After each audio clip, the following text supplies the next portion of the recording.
Welcome students in the microeconomics classes unit number 6 producer behavior and supply part number 11 में हम लोग start करने जा रहे हैं supply.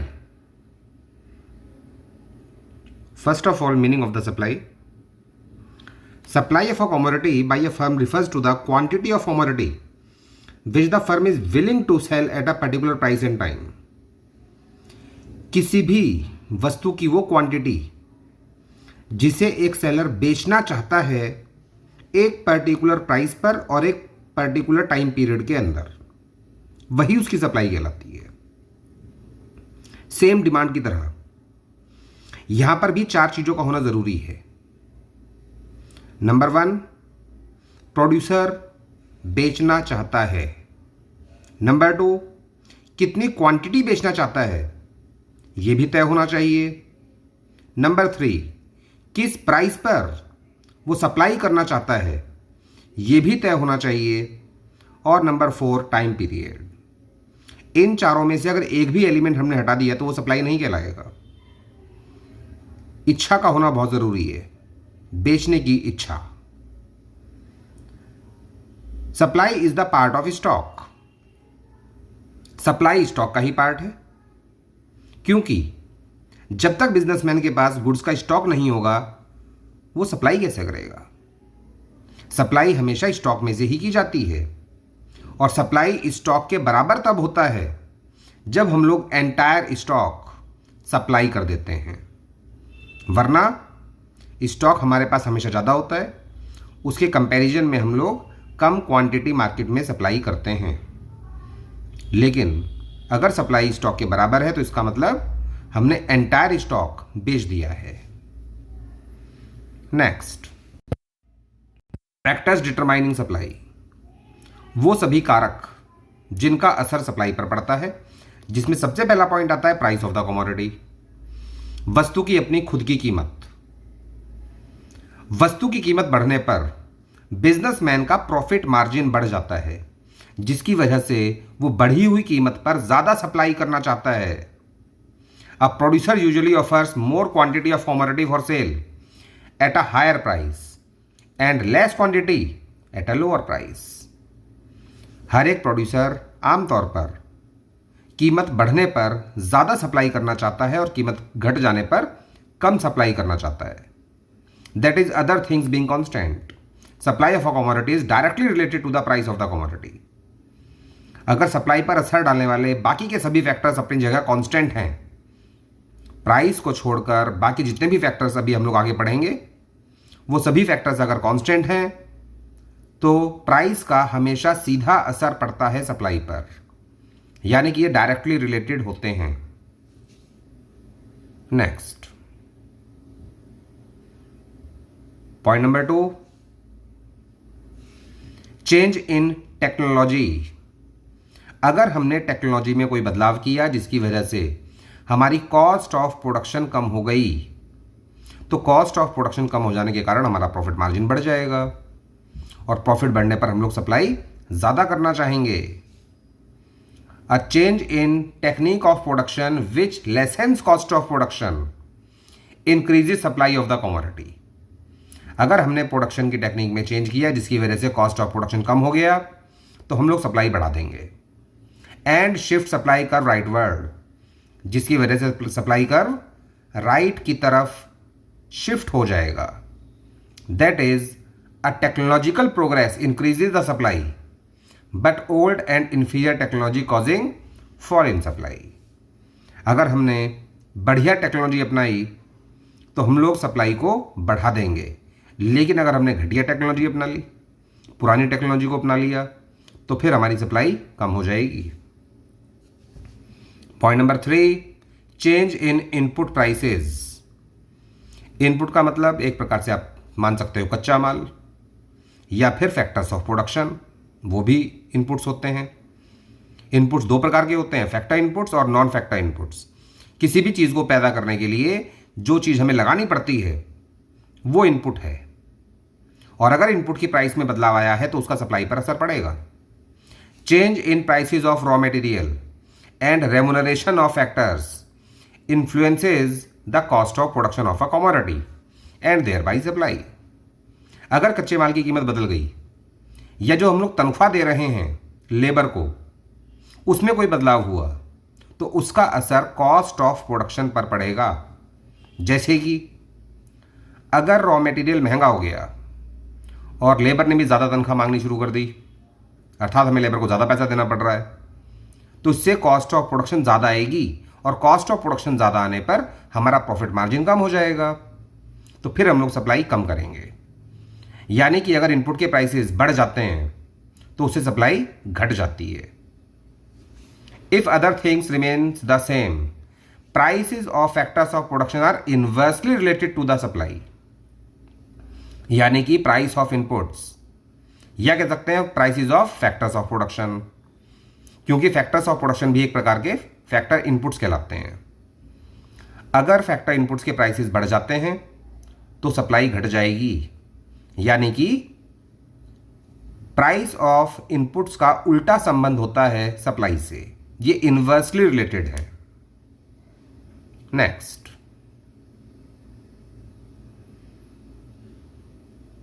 Point number 4, change in tax rate या फिर कह सकते हैं change in government policy. Taxation by the government of output, sales और इंपोर्ट्स और raw material also influences supply because it adds to the cost of production. अगर government ने tax बढ़ा दिया आउटपुट पर या सेल्स पर या इंपोर्ट पर या रॉ मटेरियल पर, तो इसकी वजह से अब हमारी कॉस्ट ऑफ प्रोडक्शन बढ़ जाएगी और कॉस्ट ऑफ प्रोडक्शन बढ़ने पर हमारा प्रॉफिट मार्जिन कम होगा, जिसकी वजह से हम लोग सप्लाई को भी कम करना चाहेंगे। If government increases taxes on raw material it leads to increase in cost. अगर गवर्नमेंट ने टैक्सेस बढ़ा दिए रॉ मटेरियल पर तो कच्चा माल हमें महंगा मिलेगा, जिसकी वजह से कॉस्ट इंक्रीज हो जाएगी। कॉन्सिक्वेंटली जिसका नतीजा क्या निकलेगा, प्रॉफिट डिक्रीजेज। कॉस्ट बढ़ जाने से हमारा प्रॉफिट कम हो जाएगा, which affects decrease in supply. तो ऐसे समय में प्रोड्यूसर यानी कि बिजनेसमैन कम सप्लाई करना चाहता है। Number 5, change in prices of other goods in production. अगर हम लोग 2 गुड्स का प्रोडक्शन कर रहे हैं तो एक वस्तु की प्राइस में चेंज आने पर दूसरी वस्तु की सप्लाई पर भी असर पड़ता है। Firms produces more goods whose price rises, क्योंकि फर्म्स ऐसी वस्तु का ज़्यादा प्रोडक्शन करना चाहेंगे जिसकी कीमत बढ़ गई है। अगर हम लोग 2 वस्तुओं का प्रोडक्शन कर रहे हैं तो जिस वस्तु की कीमत बढ़ गई हम उसका प्रोडक्शन ज़्यादा करना चाहेंगे, उसको ज़्यादा मार्केट में सप्लाई करना चाहेंगे। And fewer goods whose price has remains unchanged, और जो दूसरी वस्तु है जिसकी कीमत में कोई बदलाव नहीं आया उसको हम लोग कम सप्लाई करेंगे। Which affects the increase in supply of that good whose price rises and decrease in supply of that good whose price has fallen. तो हम लोग कह सकते हैं इस प्रकार से कि एक वस्तु की कीमत अगर बढ़ जाती है तो दूसरी वस्तु की सप्लाई पर असर पड़ता है, अगर वो दोनों ही वस्तुएं हम ही बना रहे हैं। यानी कि हमारी फैक्ट्री में मान लीजिए 2 प्रोडक्ट बन रहे हैं तो एक वस्तु की प्राइस बढ़ने पर दूसरी वस्तु की सप्लाई कम हो जाएगी, क्योंकि जिस वस्तु की प्राइस बढ़ेगी हम उसको ज़्यादा सप्लाई करना चाहेंगे, जिसकी वजह से हमें रिसोर्सेज शिफ्ट करने पड़ेंगे। और जब रिसोर्सेज हम लोग उस प्रोडक्ट पर शिफ्ट कर देंगे जिसकी प्राइस मार्केट में बढ़ गई है, तो जिस वस्तु की प्राइस मार्केट में नहीं बढ़ी है उसकी सप्लाई अपने आप कम हो जाएगी। That means change in prices of other goods भी सप्लाई पर असर डालते हैं। नेक्स्ट,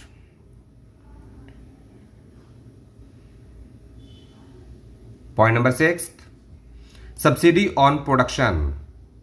अगर गवर्नमेंट हमको प्रोडक्शन पर सब्सिडी दे रही है तो इसकी वजह से हमारा रिवेन्यू बढ़ जाएगा, क्योंकि कुछ पैसा तो हमें मिल जाएगा आइटम को बाजार में बेचकर और बाकी हमें सरकार सब्सिडी देगी, जिसकी वजह से पर प्रोडक्ट हमें ज़्यादा पैसा मिलेगा, अर्थात हमारा प्रॉफिट बढ़ जाएगा। और अगर प्रॉफिट बढ़ेगा तो हम लोग सप्लाई ज़्यादा करना चाहेंगे। Suppose the government give subsidy on production of the good, this raises total revenue. इससे बिजनेसमैन का टोटल रिवेन्यू बढ़ जाता है। कॉस्ट रिमेनिंग अनचेंज्ड, कॉस्ट उतनी की उतनी ही आ रही है जितनी की पहले आ रही थी, जिसकी वजह से प्रॉफिट बढ़ेगा, profit rises. This provides incentive to the producer to supply more units of output. इससे प्रोड्यूसर प्रेरित होगा ज़्यादा प्रोडक्शन करने के लिए और ज़्यादा सप्लाई करने के लिए। Therefore supply curve shifts rightward, और जब सप्लाई बढ़ जाएगी तो सप्लाई कर्व राइट की तरफ खिसक जाएगा।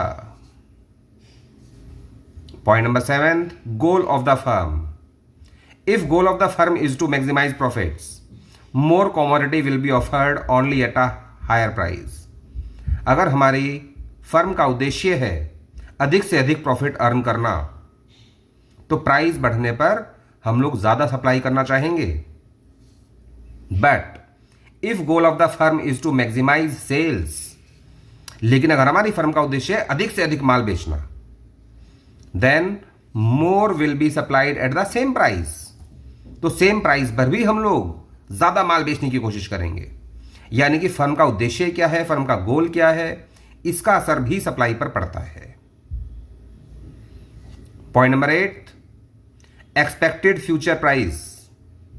If the producer expects price of the commodity to rise in the near future, current price of the commodity will reduce, but fall in price is expected, current supply will increase।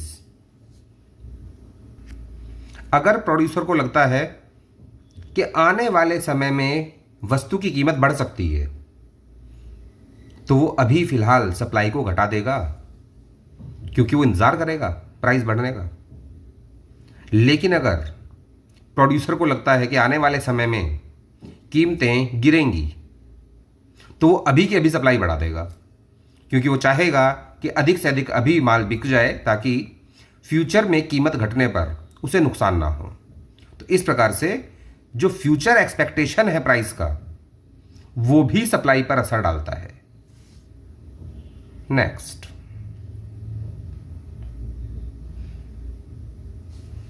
Supply function. It explains functional relationship between supply of a commodity and the determinants of supply।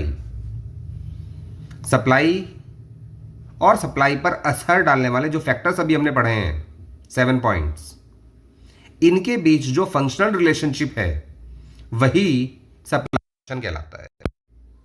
It explains functional relationship between supply of a commodity and the determinants of supply। determinants का मतलब factors affecting supply। Next, law of supply. Supply का नियम क्या है?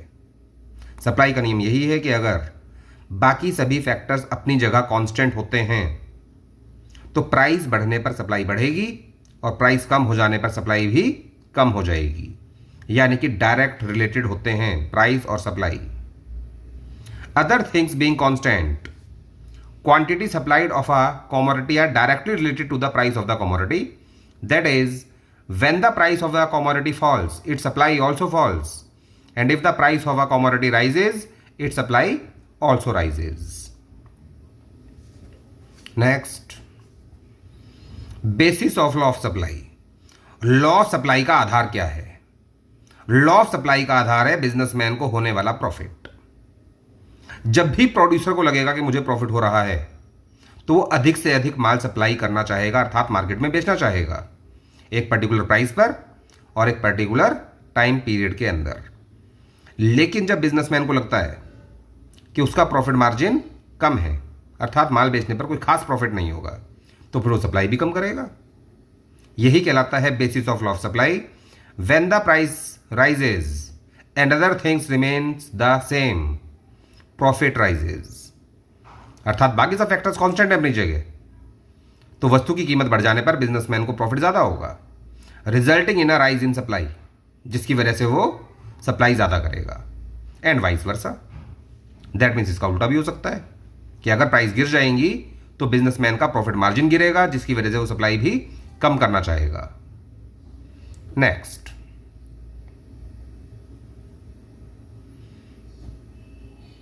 Supply schedule. It is a tabular statement showing different quantities of a commodity which a firm is ready to sell at different prices during a period of time। यानी कि एक ऐसी table जिस table में हमें दिखाई दे कि कितनी कितनी कीमतों पर बिजनेसमैन कितनी सप्लाई करना चाहता है। तो ऐसी ही टेबुलर स्टेटमेंट को हम लोग बोलते हैं सप्लाई शेड्यूल। एक पर्टिकुलर टाइम पीरियड में कितनी कितनी प्राइस पर कितनी कितनी सप्लाई होगी, ये शो करने वाली जो टेबल है, यही सप्लाई शेड्यूल कहलाता है। और इस शेड्यूल में आपको दिखाई देगा कि प्राइस लगातार बढ़ रहा है, 5, 6, 7, 8, 9, 10, और क्वांटिटी सप्लाइड भी बढ़ती जा रही है, क्योंकि प्राइस का सीधा संबंध है क्वांटिटी सप्लाइड से। अगर प्राइस बढ़ेगी तो क्वांटिटी सप्लाइड भी बढ़ेगी, और अगर प्राइस कम हो जाएगी तो बिजनेसमैन सप्लाई भी कम कर देगा। Next, supply curve. It reflects the relationship between the price and quantity supplied graphically. अर्थात जो बात अभी हमने पिछले पेज पर देखी शेड्यूल में, वो क्या देखी कि प्राइस बढ़ने पर सप्लाई भी बढ़ जाती है। जब इसी बात को हम लोग ग्राफ पेपर पर शो करते हैं, ग्राफिकली इस चीज को शो करते हैं, तो यही कहलाता है supply curve. It is generally positively sloped. आमतौर पर यह हमेशा ऊपर की तरफ जाता है। कोई भी कर्व जो हमें ऊपर की तरफ जाता हुआ दिखाई दे, वही कहलाता है पॉजिटिवली स्लोप्ड कर्व। जैसे कि ये कर्व आपको दिखाई दे रहा है, ये सप्लाई कर्व है, जो इस बात को शो कर रहा है कि अगर प्राइस 10 रुपीज है तो सप्लाई है 100। अगर हमने प्राइस को बढ़ा दिया, प्राइस कर दिया 15 रुपीज, ध्यान रखिएगा वाई एक्सिस पर प्राइस हमने शो किया है और एक्स एक्सिस पर सप्लाई। तो अगर हमने प्राइस को बढ़ा दिया तो वस्तु की सप्लाई भी बढ़ जाएगी। पहले आइटम बिक रहे थे 100, अब बिक रहे हैं 150, अर्थात प्राइस बढ़ने पर सप्लाई बढ़ जाती है। और अगर प्राइस को कम कर दिया गया, प्राइस आ गई 5 रुपीज पर, तो बिजनेसमैन सप्लाई भी कम कर देगा, जिसकी वजह से हमें दिखाई देगा कि प्राइस 10 से घटकर 5 पर आ गई, सप्लाई भी 100 से घटकर 50 पर आ गई। तो इस प्रकार से सप्लाई कर्व हमेशा पॉजिटिवली स्लोप्ड होता है। Next, market supply. It is the total of various quantities offered for sale by all the individual firms in the market at a given price and time. सभी firms के द्वारा कुल मिलाकर कितना माल market में supply किया जा रहा है, उसका सम टोटल ही कहलाता है मार्केट सप्लाई। यानी कि एक पर्टिकुलर मार्केट में जितनी भी नंबर ऑफ फर्म्स हैं, उन सभी की सप्लाई अगर हम लोग प्लस कर दें तो वही मार्केट सप्लाई कहलाती है, कि सभी फर्म्स मिलकर एक पर्टिकुलर टाइम पीरियड में कितना माल सप्लाई करना चाहती हैं, किस कीमत पर, वही उनकी मार्केट सप्लाई कहलाती है। Factors affecting market supply. Market supply पर असर डालने वाले factors. Point number 1, number of firms in the market. Market में नंबर ऑफ फर्म्स जितनी ज्यादा होंगी, मार्केट सप्लाई भी उतनी ज्यादा होगी। अगर मार्केट में प्रोड्यूसर्स ही कम है सप्लाई करने वाले, अर्थात नंबर ऑफ फर्म्स कम है, तो फिर प्रोडक्ट की सप्लाई भी मार्केट में कम होगी। फर्स्ट पॉइंट के अलावा बाकी सभी पॉइंट्स वही हैं जो स्टार्टिंग में अभी आपको पढ़ाए गए थे, सप्लाई पर असर डालने वाले फैक्टर्स। क्योंकि जो फैक्टर्स इंडिविजुअल सप्लाई पर असर डालेंगे, वही फैक्टर्स मार्केट सप्लाई पर भी असर डालेंगे। केवल यहां पर आपको याद रखना है पॉइंट नंबर 1, बाकी सभी पॉइंट्स वही हैं जो थोड़ी देर पहले मैंने एक्सप्लेन किए थे। Price of the commodity, taxation policy of the government, state of technology, price of factors of production, या कह सकते हो प्राइसेस ऑफ इनपुट्स, एक ही बात है। ऑब्जेक्टिव ऑफ द फर्म, या लिख सकते हो गोल ऑफ द फर्म, एक ही बात है। और last point, price of other goods in production, अर्थात वो गुड्स जो हमारे ही प्रोडक्शन में हैं, वो अदर गुड्स की प्राइस भी दूसरी वस्तु की सप्लाई पर असर डालती है। And point number 8, nature of the commodity, अर्थात वस्तु किस प्रकार की है। जैसे कि कुछ वस्तुएं पेरिशेबल होती हैं, जल्द खराब हो जाने वाली, तो उनकी सप्लाई हम लोग घटाते नहीं हैं, प्राइस कम होने पर भी उनको सप्लाई करते हैं, क्योंकि ये पेरिशेबल वस्तुएं हैं, तो वस्तुओं का जो नेचर है वो नेचर भी गुड्स की सप्लाई पर असर डालता है। Next, that's all for this session. बाकी अगले सेशन में करेंगे। तब तक जितना पढ़ाया गया उसको याद कीजिए, लिख लिख कर याद कीजिए। Thank you.